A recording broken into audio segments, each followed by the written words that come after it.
Guys, I'll say it before and I'll say it again. The best way you can speak with games that are crappy and not optimized is don't buy them with your wallet. Don't give them the money here. Don't give them the money that you're going to give them.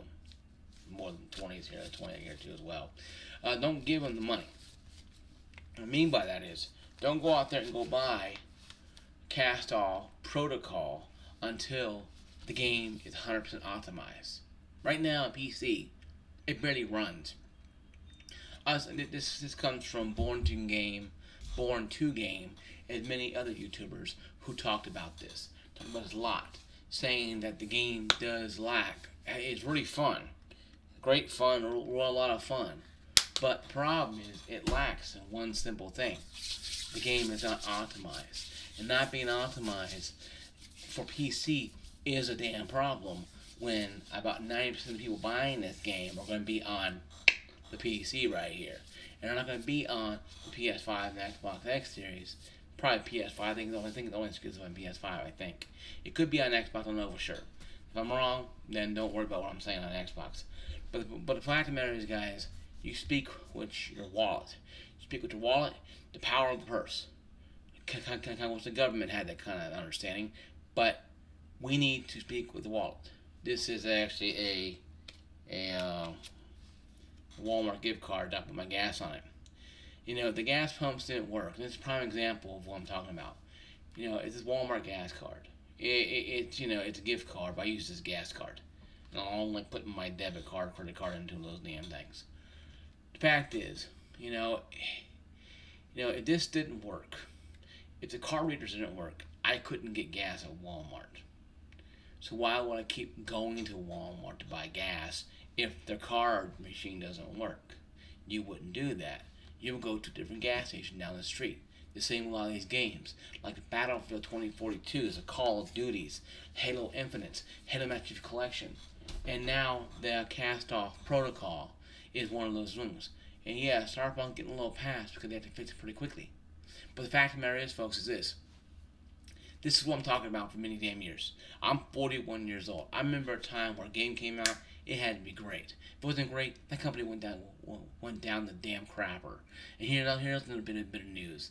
The DLC didn't happen until we had the Xbox 360 and PS3 because people got complacent and lazy and wanted to stay. So games like the Cast-Off Protocol are going to keep coming down the proverbial shit conveyor belt and being shoved down our throats every time you open your mouth. We need to do is do what I did. Don't buy the damn game until they fix it. Now, Born to Game told us in the video that he refunded the game. He refunded the game because the game was not working, not optimized. I've done that with God of War. I've done that with Titanfall 2. I've done that with many other games from EA and other game titles. The game I didn't do that with was Cyberpunk 2077. Why? I knew CD Projekt Red. I knew what they were going to do. They were going to fix the hell out of it. They made a great game, The Witcher, and they made a game. They did a game like Witcher, games like that, and they made it great, and they made it better. And the new update came out for Witcher 3. I haven't really played it yet. I haven't time to. But the fact of the matter, guys, is this: you have to understand. You keep getting your mommy to swipe the credit card to buy these crappy games. You're going to keep getting credit card and get crappy games. You would, like I said, you wouldn't go to a gas station that doesn't have a card reader that works if you have what I call like a prepaid or like a gift card to use for gas, a gas card. You wouldn't go there. You wouldn't stand in line with 20 people who are farting and sneezing and coughing and hacking just to put $10 gas in your car when you have a gas card, swipe it in there and do it that way. Then again, why are you going to buy a crappy game? You have to wait 4 or 5 months. Well, in this case, Battlefield 2042, another prime example of a game that's been broken for over a year. Now it works better, and I've been playing the hell out of it. And I give Epic credit, very little credit. I give them some credit. Right now, their credit all pretty much almost used up right now in my mind. A lot of people ain't gonna come back to that game. They can give away concubines right now. They wouldn't get anybody to come back to that game. People come back in droves. Some like 5,000-10,000 people will, but you might have 5,000-10,000 people only on that game. But Call of Duty Modern Warfare 2, they shit the bed, and people are in love with the game. They love it. People who don't love it or 20% gamers out there who don't like the fact that it doesn't have what they're looking for. But a game is selling 800 million copies, and in a span of 2 or 3 days. It's gonna sell more during Christmas time because Christmas noobs are gonna hop on there. It's gonna be total chaos then. See, Call of Duty went the way of Battlefield, then did a 180 and turned their ship around and said, you know what, we're gonna go this way, and did that way. Battlefield doing better, but it's still a lot of work to do. I have to now. I literally have to change my power settings on my 3070 just to get the game to run normally. Now, granted, it's a very heavy CPU bound game. Maybe my 600X is probably showing its age a little bit. But then again, I'm playing games like Call of Duty and other games like Call of Duty and World Battle and other games like that, high resolution games like Spider-Man Miles Morales and high settings, high ray tracing, no issues whatsoever. But all of a sudden now the problem with Battlefield and Call of Duty, no, I think the problem is the games came out damaged. The cast-off protocol should not have been released in this such way. I don't give a damn if it works immaculate on PlayStation 5. If it's on Xbox or not, it doesn't really matter. But if it's on PlayStation 5 like it is, it runs immaculately or into greatness, doesn't matter. Because the other half of it, the 100 million people who actually have games and PC games and buy games cheap, or console peasants still running around trying to bow down to their masters to get the PlayStation and Xbox games made 10% off, where you can get them on PC for almost nickels, pennies, and the dollar practically. Bigger sales. That's people who you're pissing off. The gamer here with 3070, 5600X, who can 2 sticks of 16 gigabytes of DDR4 RAM of memory at 3600 hertz, who can literally have all that crap and do all that stuff and run around and do all this stuff. You're pissing this person off because I really wanted to play that game. That game looked really good. I can't play that game right now, can I? I'm not gonna hear everybody go, well, my game worked good for me.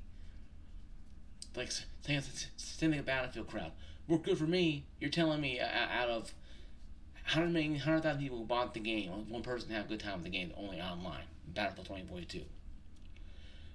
So a lot of gamers are just full of shit, and they're gonna shovel shit as much as they can to defend a piece of plastic or a digital purchase, until the dying breath, with their fist in the air, fighting it, and that's the problem. Those people are making it hard for everybody else to enjoy the game. The cast-off protocol. Call of Duty, it's the reverse. They knew what they wanted to do.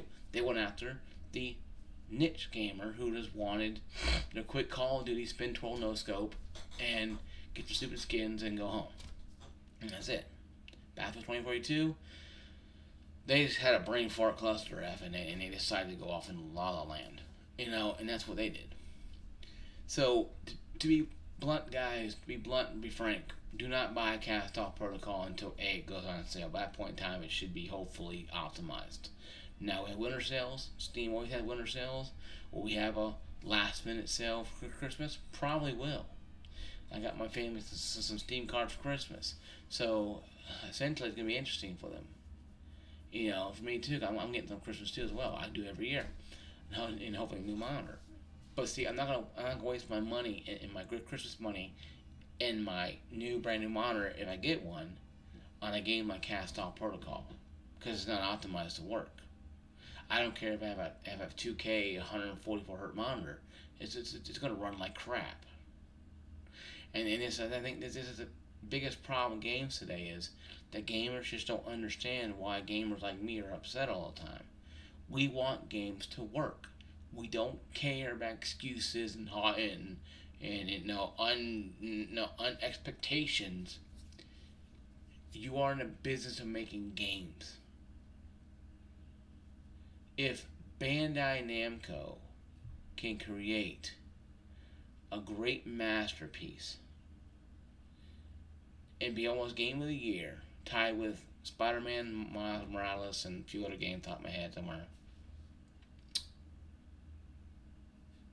you can make this game work. Cast-Off Protocol developers. You can fix it or not release it until later on. Halo Infinite, another prime example of a game.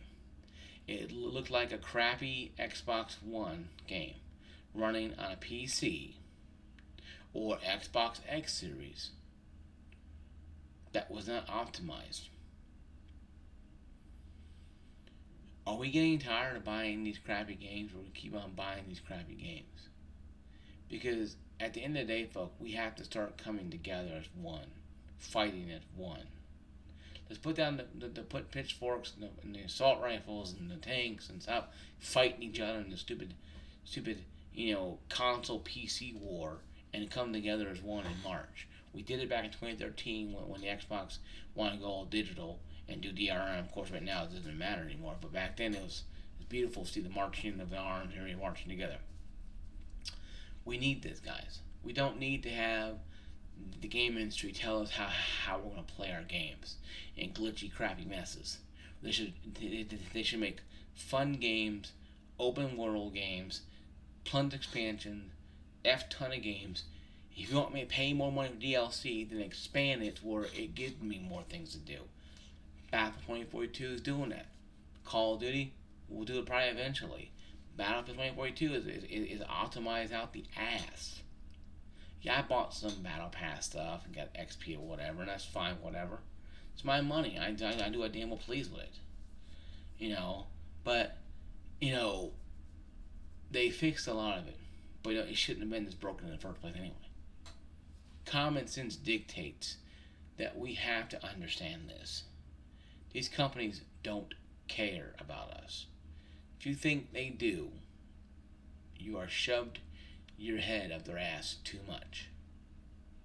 Pull your head out of their ass, clean the shit out of your ears, clean it off your eyes, clean it out your mouth, and look at what's going on. You're buying brand new games on PlayStation, maybe Xbox, and PC that don't work. Cyberpunk with the cluster mess, they finally got it fixed, and people praise it. The Witcher 3 is a masterpiece. They made it better. So I think out there, guys, in closing, you need to understand what's really going on out there. The gaming world does not care about us no more than the movie world does.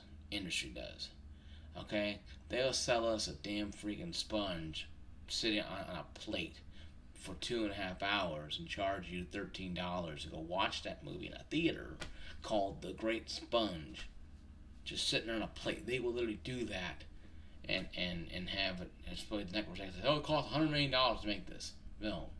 They would do anything to get people into a theater. And they make some crappy movies that don't sell. Like that Woken one where what a character was gay or whatever, bisexual. It bombed. Disney bombed. People are canceling Disney because they don't want to deal with that nonsense. Now they want to escape the world, not be dragged into it. Escape from reality for a little while. So it's affecting everybody. And I'm not saying that anything's wrong with your sexuality. If you're gay, lesbian, bisexual, if it's lesbian teacher all day and you're treated tomorrow, that's your business. I think it's silly, but I'm just 41 years old, so I don't know. But it's you. You do you, I guess, son. You be who you are. If you want to jump on stage and start singing like Cher or whatever, go for it. Go nuts, right? So I don't care about that. That's part of the same thing. Music industry and the game industry. We're all accepting this crap, but nobody wants to accept the fact that we might want to start, accepting that we need to start speaking on our wallets. I know it's about cast-off protocol, but this is a lot more than just this. But this is one of the issues. That being said, in closing, this is Crisis 169. Like, subscribe. If you haven't subscribed, please do so. Like the video, thumb up, thumb down, leave a comment below. Turn notifications on, ring that bell. Full or halfway. Or just subscribe if you want to just get my videos when you want to watch in your leisure. There's plenty of videos down here or somewhere around here. Plenty of videos around when you're watching me, how you're watching me on a phone or whatever. It kind of moves around a lot. So my video log is right down there somewhere up here. I got tons of videos spanning 4 years. And I ramble on about stuff, whatever. usual use stuff. I have reviews, whatever like that. I am going to start reviewing stuff again. I'm going to start reviewing. I'm going to start reviewing a lot of my PC adventures. I'm going to start reviewing some games I've been playing. Really give you guys an idea. I'm going to review the Steam app versus the Xbox app versus Origin app. That's what I'm going to start doing in the future. Start reviewing a lot of things for you guys to know. Now, if I can get a way to capture card this stuff and show it to you as I'm talking about it, and you just hear my voice like a lot of big YouTubers do, I'll do that. But eventually, I'm kind of Christmas shopping, so it's kind of hard to go spend money on that stuff. Once again, guys, be blessed. See you guys later. Peace out.